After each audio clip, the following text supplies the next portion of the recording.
Thank you. So for today, we will dive into a bit how Midnight Blizzard, also known as APT29 or Cozy Bear, has been using remote desktop as a way to get into other companies and into government organizations. Before we start, I first want to elaborate a bit more on why I chose this topic.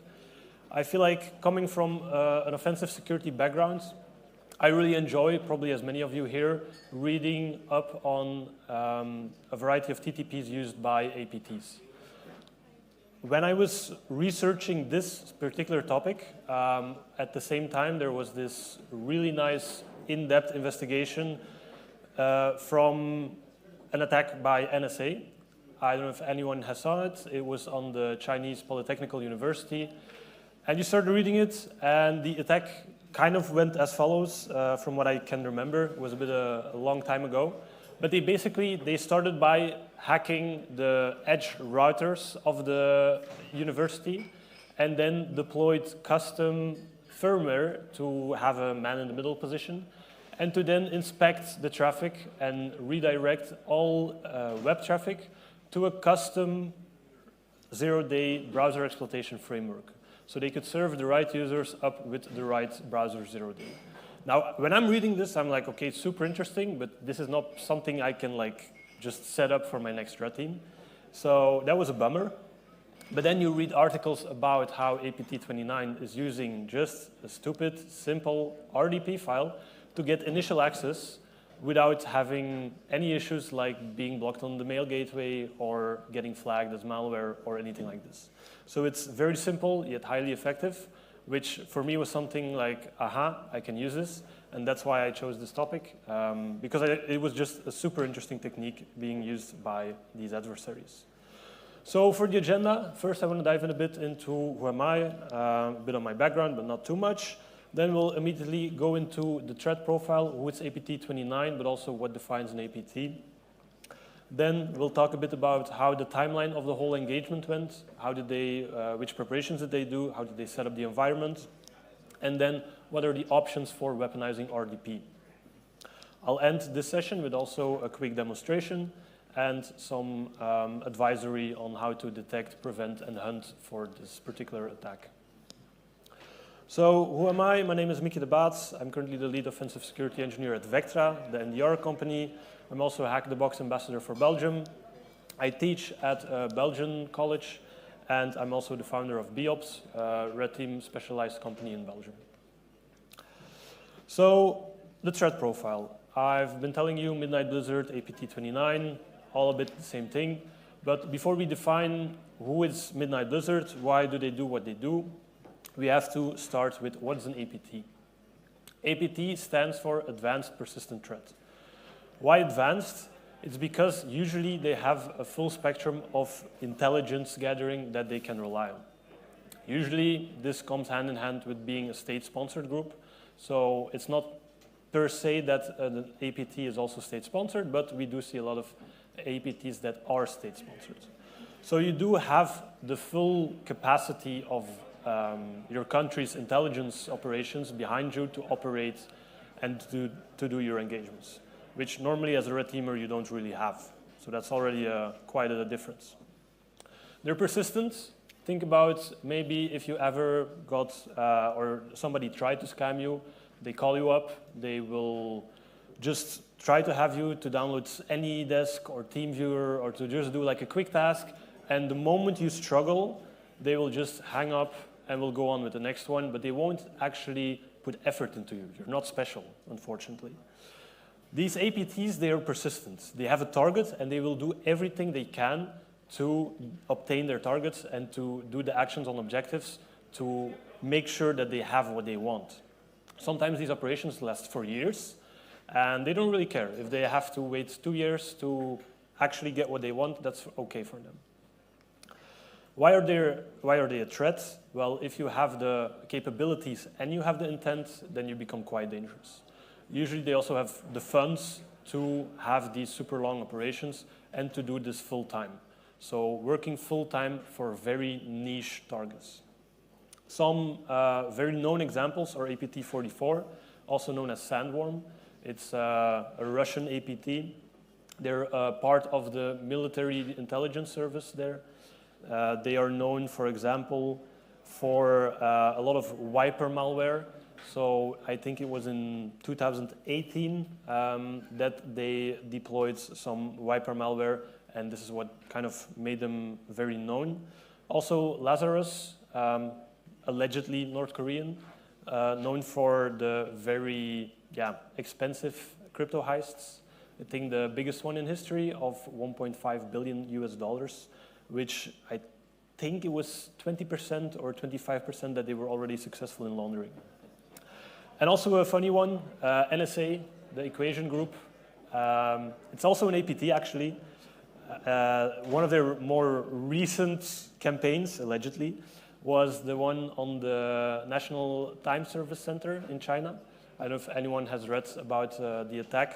Also a super interesting one, where they found an exploit in the SMS service of a foreign phone brand, and they used this to basically spy on like some managers or some high-level profiles within this time service center organization. And eventually they were caught, but it was an operation starting in 2022 and went on until somewhere late 2023. Now, why would you attack a time service center? There's a lot of reasons. There's a lot of critical infrastructure relying on being in sync. If you ever had to debug your Kerberos errors because you weren't in sync with a domain controller, you know the pain, so imagine this on a national scale. So there's a variety of APTs, why they do what they do. It really varies per group. It's not this one. This is not the APT I'm talking about. When I told at home, yeah, APTs, they're like, since when are you into K-pop? But that's not what we're going to talk about today. So when we look at APT29, Cozy Bear, it's basically been attributed to the Russian foreign intelligence. How do we know this? I'll get back to that in a second. But they mainly target NATO countries, and it really varies which kind of target they have.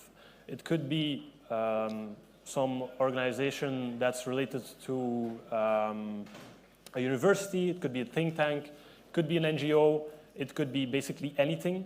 Their main goal is to obtain information and to obtain intelligence that could help Russia with anything economically in geopolitics on any level, if they can even get like some patents from which they can have like an edge on in a certain branch in business, they will also go for it. So any organization that's linked to something that they can gather, from where they can gather intelligence and help benefit Russia. That's their goal. Now, which TTPs do they use? A lot of supply chain compromise. I mean, a lot. We saw a very big one. We'll get to that in a second. Some PowerShell, phishing. They're big fans of phishing. And more cloud as well. Now, from where would you maybe know APT29 Cozy Bear? It started back in 2014, where they attacked several US government institutions. The White House was part of this, also the Democratic Party. And actually, around the same time, the Dutch intelligence, they were working together with the US intelligence. And the Dutch intelligence, they may or may not have, so allegedly, hacked one of the cameras in the main corridor of the office of APT29. So if you have vision on the corridor, you also know who's walking in and out.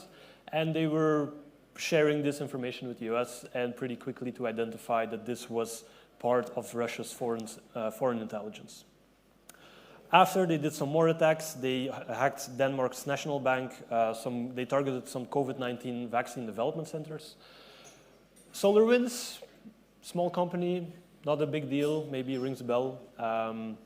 Still one of the biggest supply chain attacks in history. This is how I imagine SolarWinds feels whenever you mention them, because I feel like the only thing that they're still known for is being the biggest supply chain attack in history.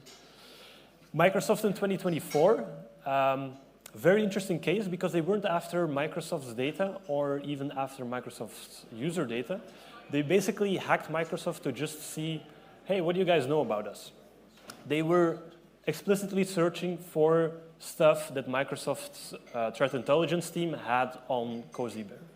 So a very interesting attack, maybe a bit too much effort, I don't know. And even a bit after that, they also hacked TeamViewer.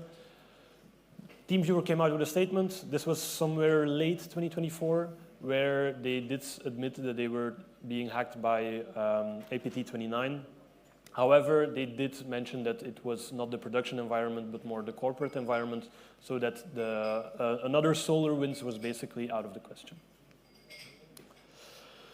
Then, the CERT-UA case number 11690. What happened? So on October 22, in 2024, the Microsoft Threat Intelligence team, they saw that there was a massive phishing campaign going on, and they quickly attributed this to Midnight Blizzard or Cozy Bear. And it was a high-volume spear phishing campaign.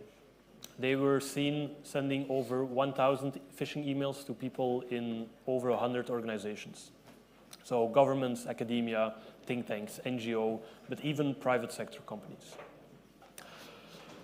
They first had to prepare this whole attack, so they were registering domains, setting up their infrastructure, and just getting ready, just a couple of months before they actually launched this attack. The phishing itself, it was a quite nice crafted phishing campaign. They had they were more relying on being Microsoft or pretending to be AWS, and really using the zero trust hype, saying like, hey, in order to comply with zero trust and to have a zero trust environment, you just have to do this quick step, have to connect to this RDP server, and that's it. We'll dive a bit more into their lure in a second. Then the RDP files. So this phishing campaign, these phishing mails, they had one attachment, RDP files. And why is this brilliant? Basically, if you look at the most modern mail gateways that are used, they do not block .rdp files. They still don't. You can now look up, Microsoft, look up what are the defaults, like the attachments that are blocked by default. You won't find RDP in there. And then they were using this RDP connection to basically mount the file system of the user. And once you have access to the file system, there's a lot you can do. We'll see that later in the presentation. But one of the things you can do is deploy malware. So no fancy zero-day technique, just a stupid RDP file, mapping your file system, and some scheduled task running. Trend Micro also did a lot of investigation on this whole attack, and they identified the pattern that was used to register domains. So here we can see starting from the beginning of August up until the 20th of October, so a bit late if you want to start phishing on the 22nd, but we don't judge. And you can see that they were quite, relatively prepared. So starting from August, they were averaging 10 domains a day. And even back in September, it was 13 domains a day that they were registering. These domains, they were located in Australia, Ukraine, Estonia. Again, in this list, what you will find is a lot of NATO member countries, which completely fits with the methodology of how APT29 operates. If you look at the domain names that they registered, what kind of impersonation they were trying to do, maybe try to identify the targets. Again, government, NGOs and think tanks, military, IT, but even telecom and some private sector as well. So again, perfectly fitting in the whole approach of APT29. I'll give you guys a second to read the phishing email. I have a translation as well. Basically, what it comes down to is that this is only one of the campaigns that they used, but they were pretending to be Microsoft and AWS, saying like, hey, this zero trust thing, we really need to get this configured ASAP. So we have attached your zero trust configuration profile checker. Just double click, connect, and it will do everything for you. That's what it boils down to. A very interesting thing with this phishing campaign is that they have used AI. But they have used AI in a very special way. Basically, they end the phishing email with saying, by the way, if you have any concerns, if something is not working, if something's weird, we're monitoring this with Amazon Q Business. This is an official AI product that Amazon offers. But basically, they're telling the user, like, if anything goes wrong, don't tell anybody, the AI will fix it. Like, we will know because of AI. So it's a very interesting use of AI. I feel like a lot of users, they're warming up to AI, they're using it in a variety of products. So they are starting to know that AI can handle certain tasks. So to see it like being used in a way like this, where you're telling the user like, hey, don't worry, if something goes wrong, don't reach out to anyone, AI will fix it and we will know, it actually is not that bad of an idea. The RDP itself, so we have a lot going on, even if it's a single file. So you will download a file, you can see it here, and it will just look like a regular .rdp file. They were using remote applications, so when you would double click, you wouldn't get the whole virtual session, but you will just get a single application that is running on a remote server, but you as a user would not know. If we look at the warning we get when connecting, you could see that your drives, your clipboard, basically everything that can be mounted to the remote server will be mounted. Would the user see this? Probably not. Why? Because, as you can see here, this is something you have to explicitly show. So if you not click on show details, you would never know that all of this is being shared with the remote desktop server. I'm a bit in the way, but as you can see here on the left side, they were, for example, impersonating Ukrainian government. So they had registered the domain uagov.cloud. And even on the other side, you can see that they had a valid certificate. So these RDP files, they were being signed with a Let's Encrypt certificate to have a bit more reputation. So what are the different ways we can weaponize RDP? Well, the most popular one right now is PyRDP. What is PyRDP? PyRDP is basically an open source tool that will give you a man-in-the-middle position with an RDP server. So the way it works is, normally with a regular RDP setup, you would have a client and an RDP server. You connect, and you can then send mouse movements, you can send commands, and you have a whole virtual interface in which you can connect, in which you can control basically the remote server. What PyRDP does, it's a Python tool that you can run on a Linux server or on a Linux machine. You can place it in the middle. It will listen to anything coming from the client and forward this to the remote server. Now, what is the beauty of PyRDP? It offers certain capabilities. It offers clipboard monitoring. You can crawl the file system. You can see even what the user has been doing. You can record the whole session and replay it afterwards. And you can even do certificate cloning, and the most important one, actually, credential sync holding. So if you have been wondering, okay, nice attack, you make the user connect with an RDP server, but how do you get the right credentials to the user? Because when I want to remote desktop to any server or any host, you have to enter valid credentials. And this is the most powerful feature that PyRDP offers. It doesn't matter what kind of credentials that you enter. And normally, with modern RDP setups, you only have to enter credentials because we have NLA enforced. So if you disable this feature, it will try to, as with anything in Windows, authenticate on its own. And if we can just allow anything, then immediately, without prompting for credentials, you are connected to this remote desktop server. And that's the beauty of it all. You don't need to get valid credentials to the users. The user can just double-click, enjoy, and they're connected. The way they had this infrastructure set up, also mapped out pretty nicely by Trend Micro, is they would use abundance of anonymization, so Tor, VPN, proxy servers, to connect with the 34 RDP backend servers that they had. So I've already been telling you, these were thousands of emails that they were sending to people in over 100 of organizations. So you need to have quite the infrastructure. So we were using 34 RDP backend servers, and they had 193 proxy servers. I think the amount of domains they had registered was about 200. So they were pretty well prepared.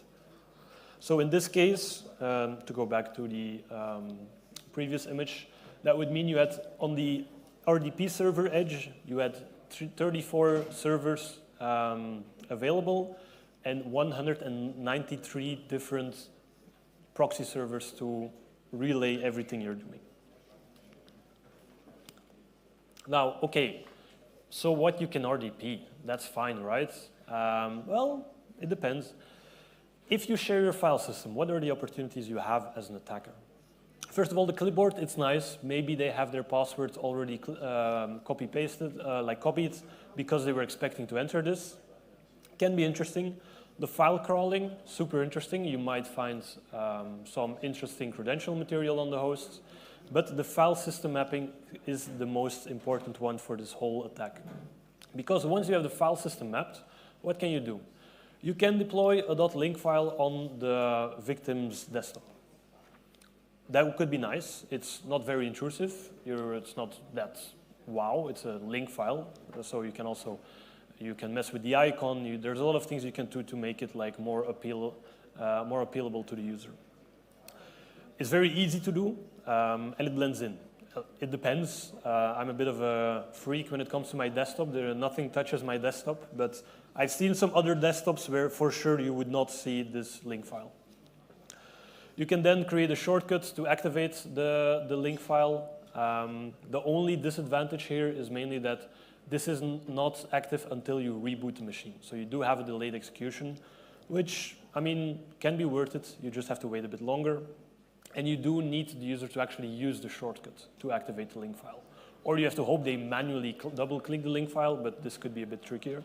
So otherwise, you would have to wait until they actually use the shortcut. The startup folder, very interesting as well. So you would just copy something from your RDP server to the file system that was mounted to the start folder of any user. It's very easy to just create a PowerShell script that will go over all the user folders and try to put something in every user start folder. It's reliable. You have a very reliable execution. Next startup, you will immediately get a connection.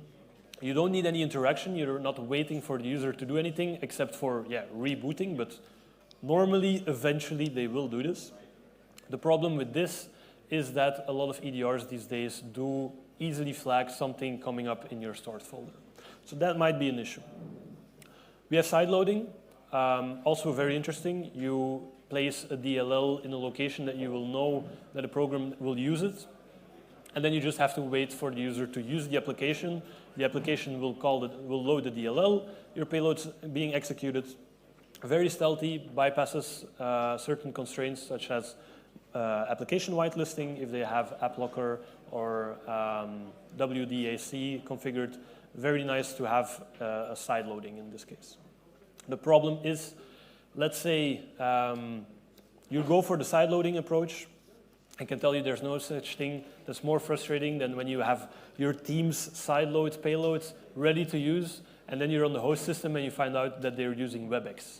That's terrible. So you do need to have actually certainty that they're using the application that you want to target for your side loading. App domain injection, also a nice one. Very stealthy, also bypasses application whitelisting. This is basically the side loading version that you have in .NET applications. It's a bit more complex, and again, you want to target something that you know that they for sure will have on their system. Some honorable mentions, so data exfiltration, again, this file crawling that's running in the background is super interesting because you will get a lot of configuration files that might have passwords. Maybe the user has a passwords.xlsx on his desktop. There might be very valuable information coming from your data exfiltration, and there were in the past also some RCE techniques coming from remote desktop. Now, the whole thing that we've been mentioning, maybe you're like, hey, this sounds familiar. Well, it was published a while ago by Black Hills Information Security.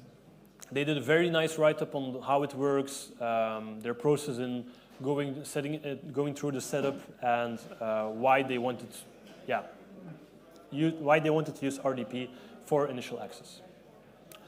So then you're thinking maybe, yeah, but you said an APT, they should be advanced. Well, sometimes it's the simple things that work. A very interesting thing, if you look at the whole RDP being used first by Black Ops Information Security and then by an APT, a lot of APTs, they're also actively monitoring what's going on in the red team pen testing space. And they might even use techniques from what they see in blog posts, from trainings, and these kind of things. It works both ways. As a red teamer, you're also going to steal some techniques that an APT uses, and they do the same. So that doesn't make a difference. It seems like fair play. I feel like the whole thing that you should like wonder, or that you should ask yourself in the whole, because this is a whole debate, right? Do we need to keep publishing write-ups on these kind of things? Because for example, if let's say Black Ops Information Security wouldn't have published their blog post on RDP being used for initial access, maybe they wouldn't have used this. Maybe APT 29, they would have never figured out how to use .rdp for mounting the file system and then deploying malware. But I mean, I'm not here to fire up this whole InfoSec debate that's been going on for years. But I just want, if this is something that bothers you, that you're looking at, and then you're thinking like, oh, these damn red teamers, why do they have to share all this tradecraft? Would you rather that you know how this works and you know how you can defend it against it? Or would you rather that you don't even know that this isn't like something that exists, RDP, man-in-the-middle kind of attack? I feel like the latter is much more worse if you think about it. So, yeah.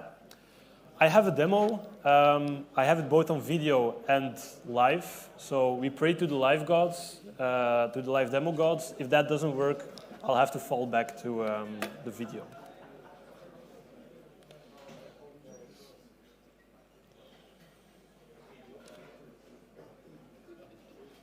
So it should be nice.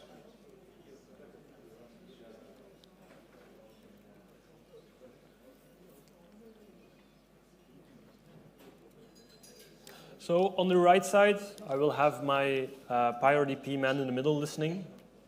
And here on the left side, I have my, my victim machine. So I have this RDP profile that I sent to my client. It's not signed. I'm too poor to afford the code signing certificates. So I don't have the funds that an APT has, unfortunately. But you can see that I also have some files in my downloads folder, and I have a clean startup folder as well. So normally, I don't have anything to worry about. And then it's as simple as just opening this profile. Now, you do get like this banner that are you sure you want to establish this remote connection? The thing is, this is not an abnormal banner. You don't get this from Mark of the Web or anything else. Even if, let's say, to an internal host you would connect for the first time, you could get a banner like this. So this doesn't necessarily say anything. You could go for the show details, like I mentioned, but no user is going to do that. Why would you want to show things that you don't understand anyways? So you just press connect. Now, a lot of stuff is happening here. In this case, I placed a small distraction. So, of course, we want to know if your AWS storage is correctly configured. So please do wait until it has done all of its checks. And you can see on the right side that the whole file system is being crawled and downloaded to the RDP server. Now, let's say I was a prepared user. I know a bit how it works, how to remote to another machine. So I knew that I might have to get my password ready.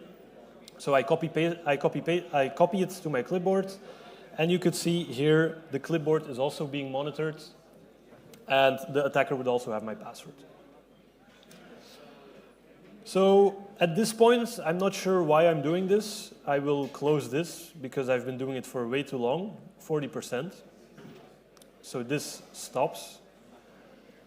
And if we would check the file system, you can see on the evil RDP server, we have the whole file system mounted. A lot of anti-ransomware from Elastic.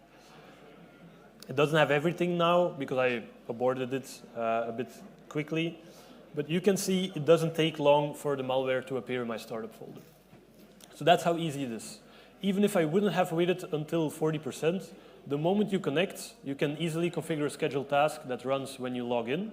And when you log in, it's just as easy as copy this file to this directory. You have your file system mapped. So you just parse all users to their startup folder and see if you can write something to their startup folder. That's how easy it is.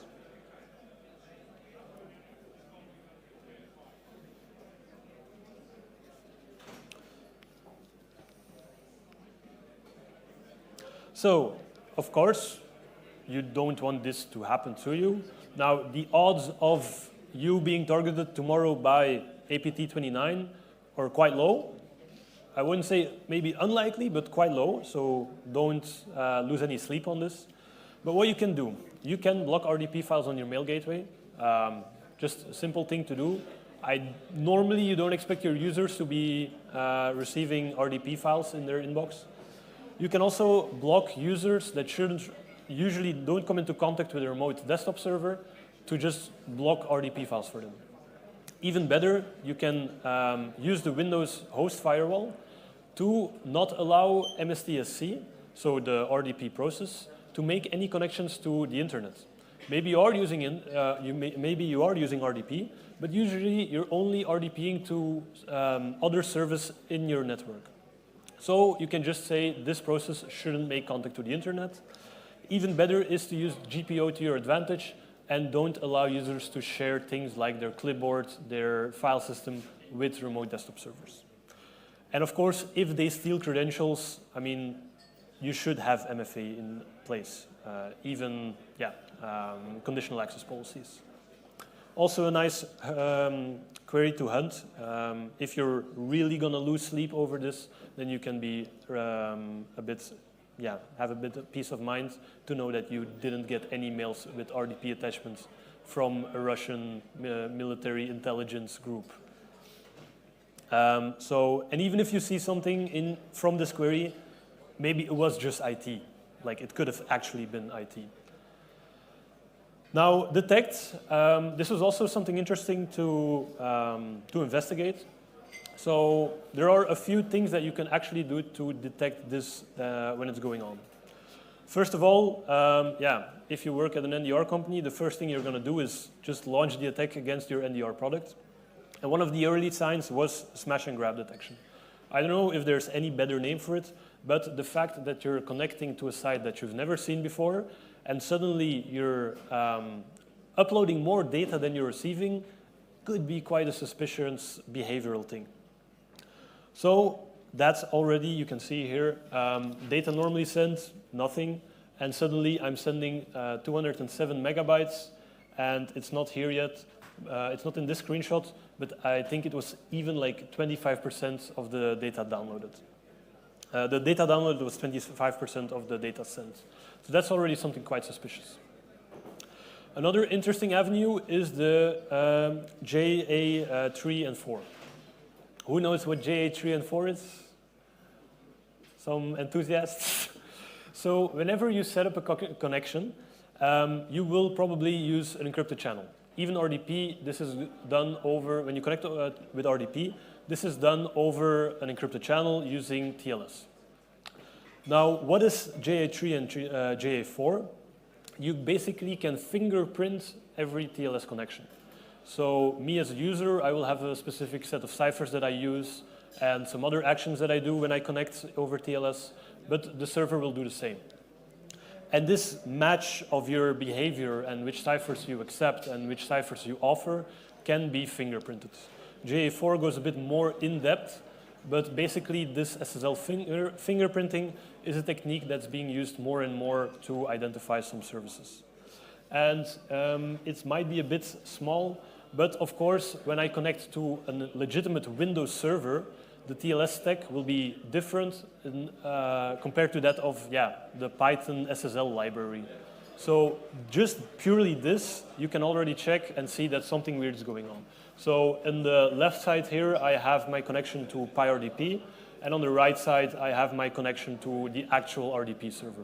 And you can see, maybe you cannot see, but you will have to find out later in the slides, that these hashes of the fingerprints are different.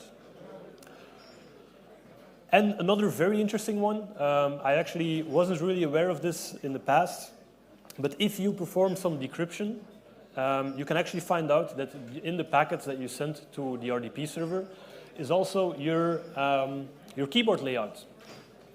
And this is something that's very tricky to get right. So let's say you're a Russian APT and you want to send something to, we saw the targets, Australia, Ukraine, like every NATO member country. You cannot set up an infrastructure that mimics every keyboard layout. And maybe you even just don't think about this and you will leave your keyboard layout in just the, I don't know what the standard Russian keyboard is, but the default one. What you can see is if you perform some decryption, it's the field highlighted in blue. You can find in your decrypted RDP packets the code that maps to a certain keyboard layout. So let's say that one of your users is connecting to a server and suddenly, instead of using the normal Belgian keyboard layouts, they're using some Cyrillic alphabet keyboard layouts. That might be a strong indicator that something is wrong. That's all. I hope it was interesting. I have also the QR code. Before I end this talk, I really want to give a shout out to the CERT, the Ukrainian CERT. This was only one attack that they encountered. Like a few weeks ago, there was a conference dedicated to nation statecraft where everything was TLP red, so I cannot talk too much about it. But they have been bombarded with one attack after the other. And only to cover this attack and to see where have we been hit, did they deploy malware, I feel like that would be the normal SOC's nightmare already. And this is just one of many. So big shout out to those guys and also for the write-ups that they made on the attack. And I hope you guys enjoyed the talk. Awesome.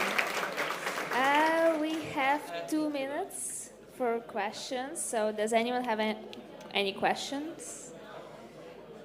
Yes.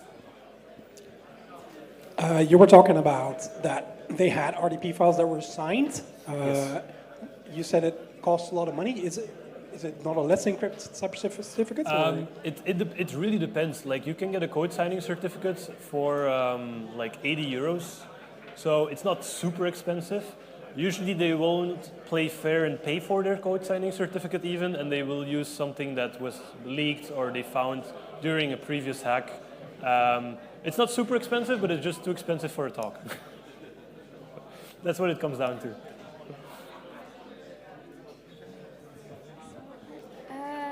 One more question? No, we're good. Okay, perfect. Well, thank you so much, Thank Mickey. you. And